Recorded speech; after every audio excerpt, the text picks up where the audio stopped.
Okay, for this lesson we are focusing on a speech and an article about the same event and how they might be similar in relaying information, how they may be different, okay?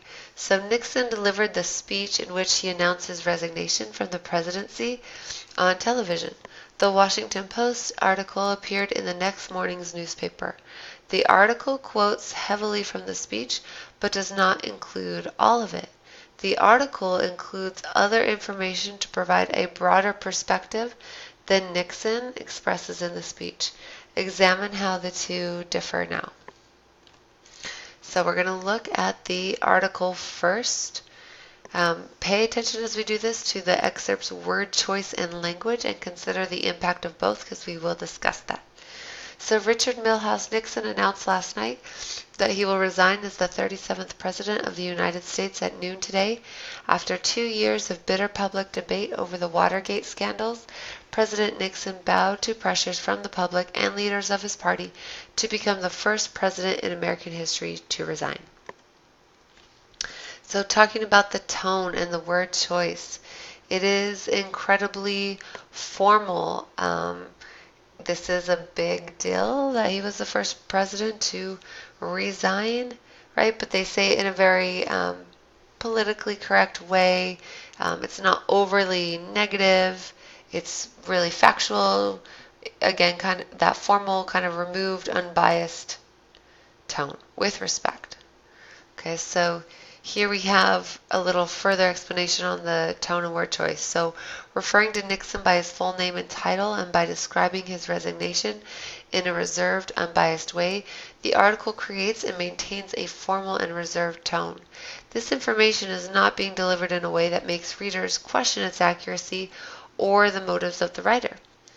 Though the article does not express an opinion on Nixon's resignation, it nevertheless notes its significance with and by including the fact that no president had ever resigned before Nixon did. So, again, this is a purely factual statement that is presented plainly and directly. The objectivity of the article is never in question. So what the article says, the article offers a different perspective on Nixon's resignation. That Nixon really had no other choice and had probably fought too long to keep his office. It includes comments from many other people, including the prosecutor who had accused Nixon, members of Congress, and even Vice President, soon-to-be President, Gerald Ford. It also provides details about what President Nixon did in the days and hours before the speech and what his plans are once he resigns. Now focusing on the speech for a moment. In this speech, Nixon has his opportunity to present his view of what is happening. He explains what his decision is and how he arrived at that decision. Nixon's goal, understandably, is to present himself and his actions favorably. So it's a big deal that he's resigning. So we might see perhaps a little bias or, just language that's going to paint him in the best possible light given the circumstances. Okay, so reading this here, it says, in all the decisions I have made in my public life, I have always tried to do what was best for the nation. Throughout the long and difficult period of Watergate, I have felt it was my duty to persevere. In the past few days, however, it has become evident to me that I no longer have a strong enough political base in the Congress to justify continuing that effort. As long as there was such a base, I felt strongly that it was necessary to see the constitutional process through to its conclusion. That to do otherwise would be unfaithful to the spirit of that deliberately difficult process and a dangerously destabilizing precedent for the future.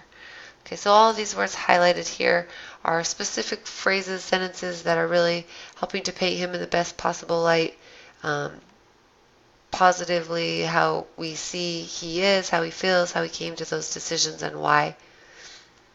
Okay, so here's a little more. To those who have stood with me during these past difficult months, to my family, my friends, and to many others who joined in supporting my cause because they believed it was right, I will be eternally grateful for your support. And to those who have not felt able to give me your support, let me say I leave with no bitterness toward those who have opposed me, because all of us, in the final analysis, have been concerned with the good of the country, however our judgments might differ. So what the speech says In the speech, President Nixon tries to present himself in the best possible light. He suggests that while he, his family, and his supporters want him to keep fighting, he thinks it is in the best interest of the country for him to resign. He also spends a fair amount of time describing his accomplishments during his time in office. Nixon does not address elements of the scandal that reflect negatively on him. For further information, you can see these articles and speech in more detail throughout the lesson.